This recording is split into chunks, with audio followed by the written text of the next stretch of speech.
शुक्लांबरधरं विष्णुं शशिवर्णं चतुर्भुजं प्रसन्नवदनं ध्यायेत् सर्वविघ्नोपशान्तये। व्यासाय विष्णुरूपाय व्यासरूपाय विष्णवे नमो वै ब्रह्मनिधे वासिष्ठाय नमो नमः।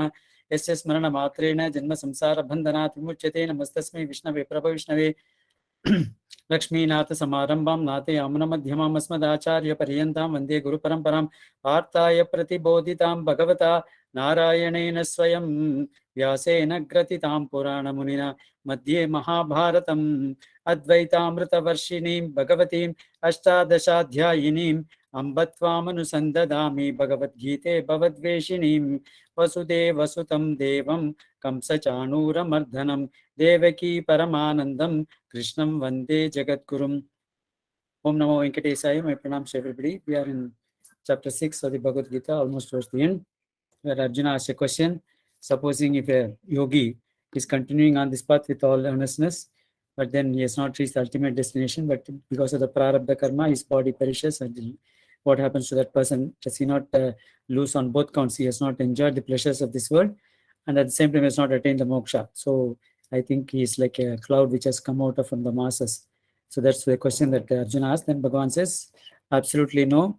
So the person who is performing the yogi is never destroyed. Whatever good acts people do, they never reach any of the bad lokas or the narakas, and he will go to this punya lokas like this Swargam, then Pitraloka as well as the Chandraloka, enjoy for a long period of time, and then he takes up birth in Suchinam Srimatam Gehe Yoga Brashto Bidayat. That means he takes in a house of people who was the pure in spiritual matters, as well as relatively wealthy people. He takes birth in that house and continues from where he has left in the previous birth. Or if it's this yoga is so intense that he doesn't have any desires for this for enjoyment in this world, immediately takes up another birth in a place where the people are already performing the yogas and continues from there. So that's what Bhagavan talks about in Sloka number 42. And that is a very difficult kind of a birth for any person to get, because such kind of people are very rare. That's what he's saying. So let's move on to Sloka number 43. Tatratam buddhi samyogam labhate paurvadehikam yatate chatato samsiddhau kurunandana.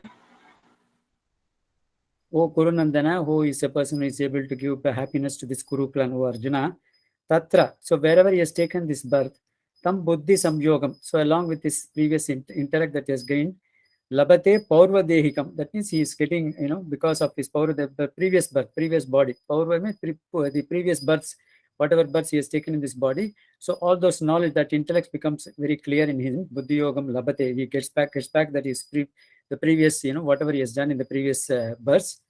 Yatatecha tato bhuya. That means he keeps on practicing it. Yatata means he keeps on, further putting efforts. Tato bhuya. That means even with much great vigor than in his previous births. So now that he has taken a birth in this one, so his vigorousness will be much more. So he immediately starts from the place where he has left in the previous, because of the samskaras he has got in the previous births. He puts in much greater efforts. Samsiddho. That means then for the sake of achieving this, perfection, or achieving this moksha. So from the place, once he takes a birth in the particular place, because of his samskaras in the previous birth, he starts from the place where he has left in the previous birth. That's why you find in certain people, even when they are young, they get into all these kind of spiritual matters because of the previous ones, because they are yoga brashta, they haven't practiced it in the previous birth much longer period of time. And therefore, when they take birth now also, immediately they get into this kind of spiritual orientation, and therefore they start putting in more greater efforts than the previous birth, so that they are able to achieve the destination or the moksha very fast in this birth itself. So that's what Bhagavan is saying. So the second sloka is almost on the same pattern. Purva Vyasena. That means because of his practices that he has done in the previous births. That means even though, he may not even intentionally go after that, he will be attracted towards that. That means his samskaras are so great, like a magnet, he will be pulled towards, those kind of samskaras, even though he may not, specifically take conscious efforts to put it. That's why we find certain people, these people who are child prodigies. Some people get, even at the age of 2, 3, they are able to recognize the ragas and all those things. Some children even start singing at the age of 3 and 4 in different ragas. This is all because of the previous birth, the vasanas of the previous birth, where they perfected this art of music, and therefore even without they knowing about it, they get attracted towards that. Similarly, Bhagavan says these kind of people who have put in so much of efforts in the previous births, automatically they will be drawn towards this kind of a spiritual path, even though they may not physically put in, they may not physically go consciously go towards that, they will be pulled in towards that. So he avasopi, that means he is being without any control, is being pulled towards that. Here means is getting attracted towards that. Jignasurapi yogasya. See, even though a person who is a yoga is only jignasu, means only knowing about it, not even practicing it. He wants to know more and more about this. This jignasu means jnatum ichchu. He wants to know more about this yoga. He starts reading Patanjali's yoga. He starts reading Bhagavad Gita. He reads different shastras about yogas and all. He's more interested in knowing this various things about you. Even if he's such kind of a person, even though he's not practicing it, Shabda Brahmati Vartate. That means he goes even much better than a person who is just physically is following only the rituals. Shabda Brahma means that is people who chant. Shabda means this sound. People who keep only chanting the Vedas, or people who you just keep on doing this only this what do you call this rituals that are being prescribed in these various Vedas. People who just follow that, this person is much better than, because jnana is greater than the action as such. That's what Bhagavan has been talking from chapter 400 Bhagavad Gita. Action is important, but then the knowledge begins that action is much more important. And therefore, a person who is more interested in this, trying to know more about this yoga, that person, even though he may not practice it, even the person who wants to know more about it because of his attraction towards this path, he is much better than a person who is just following the rituals. That is a person who just follow the rituals that are enshrined in the Vedas. Shabda Brahma means in this case is Vedas. Shabda Brahma, that is what is being this chanting of these various mantras, then doing the various rituals. That this person is much greater than that kind of a person. That's what is glorifying the path of yoga. That's what he's trying to do here. Shloka number 44. Purvabhyesena tenaiva hriyate shavashopi saha jignasurapi yogasya shabda brahmati vartate. Again, he is talking, glorifying the dhyana yoga over here. Purva abhyasena, that means through the previous practices in the previous births, tena eva, because of that itself, hriyate, that means he is getting attracted, hyavashopyo, in spite of himself. That means even though he may not put specific efforts to learn that, because of his practices over the past births as well as his vasanas arising out of that, he will be attracted towards this, following the path of this dhyana yoga. Jignasurapi yogas, that means even if he is not practicing it, but he is only more interested in knowing more information about this dhyana yoga, reading Patanjali's Yoga Sutra, reading Bhagavad Gita chapter 6, all other things, wherever in the scriptures where the yoga is being mentioned, he is just only collecting the information and more keen to know about that, even without even practicing it. Even that person is greater than Shabda Brahma Ativartate. So that means Shabda Brahma is a person who is doing this, practicing this, the fruit of the Karma Kanda of the Bhagavad, of the Vedas. Karma Kanda of the Vedas is one where person is practicing the various yaga, yajnas and the homas for the sake of getting the material welfare. Interested in getting the fruits of that action. This person who is, even though he may not be even practicing it, but is trying to know more about this, this dhyana yoga, that person is even better than the person who is doing this, all these various actions for the sake of selfish purposes, or getting to know, getting more about on the material plane. So that's what Bhagavan is glorifying, saying that the person who is already was in the yoga brashta in the previous birth has practiced, but then he couldn't reach the destination. Ultimately, when he is born in this birth, he is again getting attracted to what he has been doing it in the past births. We also see a lot of things, the musical prodigies, the young children, even when the age of 2 or 3, they are able to recognize the various ragas, and they are able to start singing also. So this is all arising out of the attraction towards because of the practices which they have done in the previous births. So like that, a person who has been performing the dhyana yoga continuously in the previous births, he will definitely get attracted to that, and that person will ultimately be drawn towards that. And even if a person is only just seeking information about that, that person is even greater than a person who is just following the karma kanda of the Vedas. That's what Bhagavan is saying here. He is glorifying the path of dhyana yoga. Let's move on to sloka number 45. प्रयत्नाद्यतमानस्तु योगी संशुद्ध किल्बिषः अनेक जन्म संसिद्धः ततो याति परां गतिम्. So what he is saying is prayatna adya atyatamaanastu. That is yatana yatamanaha. That means prayatnat. So that means prayatnat means by putting regular efforts. That means he is striving towards that. Prayatnam. Adya tamanas. Adya means now to tamanas yatamana. That means a person who is being putting this all this endeavoring, that person, that yogi, that person who is putting this efforts in this current birth. He has fallen off from the path of yoga in the previous birth because he couldn't achieve that goal. But he is getting attracted to this path now because of his previous samskaras, and therefore he is putting much greater efforts in the current birth. Samshuddha kilmashaha. Samshuddha kilma. That means all his sins are getting completely washed off. That means all his sins are getting purified. All his karmas are getting washed off. Aneka janna samsiddha. That means because of the effort that is put in the previous multiple number of births. That means a person starts and then keeps on pushing. Finally, this being his last birth because of the yoga pressure, he has fallen off from the previous birth. In this birth, because of the efforts that he has put in the previous births, aneka janna samsiddha. That means all this knowledge that is gained over the previous births. Tataha, thereafter, yati paramgat. That means he ultimately reaches moksha. That's what Bhagavan is giving the assurance. So that is, he is giving assurance to Arjuna. Even if a person falls off from this path of yoga during the current birth, in the next birth, he definitely goes into the situation. He creates a situation. He makes him born in a situation which is conducive for him to practice this path of this yoga continuously. And then finally, he puts in more efforts because of his samskaras in the previous birth and reaches the paramgati. That means he ultimately reaches his moksha. That's what Bhagavan gives assurance to Arjuna. So you don't have to worry about a person who has not even attained the goal in the current birth.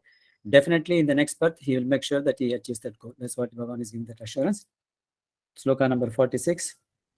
तपस्विभ्योऽधिको Yogi ज्ञानिभ्योऽपि मतोऽधिकः कर्मिभ्यश्चाधिको Yogi तस्माद्योगी भवार्जुन. So he is glorifying this path of yoga. That what he has been talking, this dhyana yoga, is glorifying that path. He is saying, tapasvibhyobi adhikaha yogi. That means a person who is doing penance. This yogi is much better than the person who is doing this penance. That's what he is saying. Tapasvibhyo adhikaha yogi. That means this yogi is much better than the person who is doing these various penances. Jnanibhyo arapi adhikaha, mato adhikaha. So from the jnani means not the people who have realized this jivatma. Jnani means who is trying to, reading the scriptures, then doing all this, trying to understand all those things intellectually, but he has not still reached the path of the moksha. That person is this yogi is much better than even that kind of a jnanibhyo jnanibhyo api mata adhikaha. That's what he's saying. Then karmibhyo chape adhikaha. That means a person who is just performing these various karmas alone. He is not knowing about the knowledge principle behind these karmas. A person who is just performing these various karmas also, this yogi is much better than the person who is performing this karma. Tasmat yogi bhava. Therefore, Arjuna, you become a yogi as such. So that is glorifying the path of yoga. That means you should start concentrating and then start meditating upon the me, keeping me as the goal. So this path is much, much better than a person who is following the path of penance or the path of trying to understand intellectually. Then a person who is just acting alone without trying to understand the knowledge portion behind this karmas. So this yogi is much better than all the three of them. And therefore, Arjuna, I urge you to become the yogi. Tasmat yogi bhava Arjuna. So that means please become a yogi. That's what I will urge you to do. So this is the 47. Then finally we come to the last sloka of this chapter 6. Namapi sarvesham madgatenantaraatmana shraddhavan bhajate yo mam same yuktatamo matah. Om tat saditi Shrimad Bhagavad Gitastu Upanishadsu Brahma Vidyayam Yoga Shastre Shri Krishna Arjuna Samvade Atma Samyama Yogo Nama Shashthodhyayah. Hari Om. So me mataha, my opinion. What is my opinion? Bhagavan says, Yoginam api sarvesham madgatena antaratmana. That means among all the various types of yogis, this type of yogi is much, much, much greater to me. That is, he is yukta tamaha. That means he is very much, great. He is very much attached towards me. Which kind of a yogi? He's saying, sarvesham madgatena antaratmana. So that means he wants to come to me. Mat means me, gata means he wants to come close to me. That means that means he wants to come antaratmana within himself. So he wants to reach me within himself. Shraddhavan, he has got the faith. Bhajate mam. That means he keeps on praising me and therefore he is also doing service to me. So bhaja means two things. One is, of course, praising, another thing is doing service to me. So Bhagavan says that a person who is united, is practicing this dhyana yoga and reaching me through the antara, through his own within himself, he is trying to reach me. Therefore, is that I consider Yogyanam Api Sarvesham. So that is, he is the greatest person who has been united with me. That's the what Bhagavan is saying. So he's slowly coming to the path of bhakti. So finally, he's ending this chapter by saying that Shraddhavan, he has got the faith in me, and then Bhajate Yoma. So that means he's already thinking about me, praising me, and therefore he's doing service to me. So Bhagavan has come to the bhakti yoga. That's what he's coming to ultimately. So after doing all this, this dhyana, finally it develops into a kind of a love and affection for the bhakti, and therefore that kind of a bhaktiman who is always wanting to be united with me, he is the greatest among all the yogis that I consider, Arjuna. So he is the Yukta Tama. He is the person who is the Tama means is superlative. Yukta, Yukta Tara, Yukta Tama. Good, better, best. So Yukta Tama is the best. That means he is the person who is among the people who are united with me, the best among that is only the person who is doing service to me and who always thinks about me. So that is the kind of person. This is my firm opinion. Me tamaha, that's my me mataha, that means it is my firm opinion. That's what he says, Arjuna.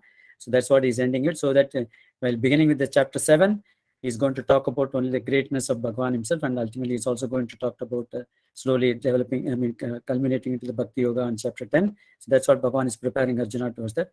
So with this, we complete this 6th chapter. So you see the Srimad Bhagavad Gita also. See, this is Bhagavad Gita. Upanishad, so it is also a form of a Upanishad. We saw that what Upanishad is, Upanishad. That is getting closer, sitting closer. Upa means close. Ni means nischayam, firmly, certainly. Shat means sitting. That means the person who is sitting very close to his Guru or close to his Bhagavan is called. That is the meaning of Upanishad.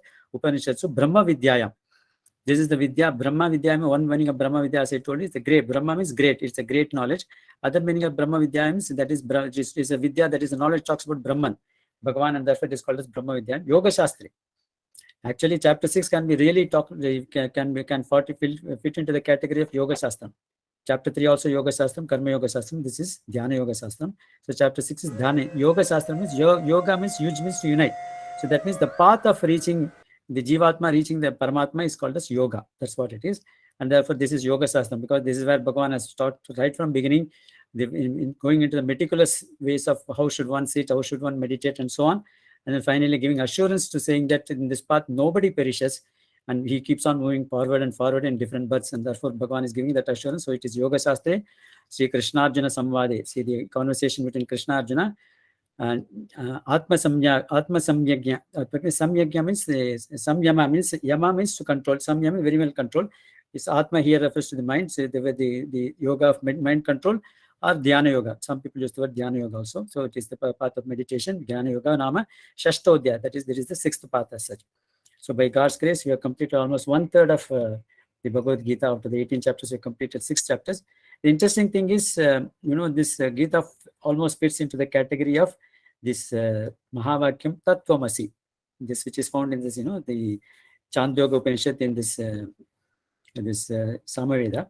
So here the 1 to 6, Bhagavan talks about Tvam. Tvam means you, that is the Jivatma. From 7 to 12, he is going to talk about Tat, that is about the Paramatma as such. So we have completed the Tvam portion, because all along we have seen is only he's talking about Arjuna, the Jivatma, Arjuna, and Jivatma, Arjuna, Jivatma. So that is the Tvam portion has been covered from 1 to 6. Let's do the recapitulation broadly from 1 to 5, and then detail into 6th chapter from tomorrow onwards. Maybe another couple of days it will take for us to recapitulate from 1 to 6. Then we move on to chapter 7. Vasudevasutam Devam Kamsa Chanuramardanam Devaki Paramanandam Krishnam Vande Jagatgurum Sarvam. Sri Krishna Arpanamastu. Krishna Krishna Krishna Krishna Krishna.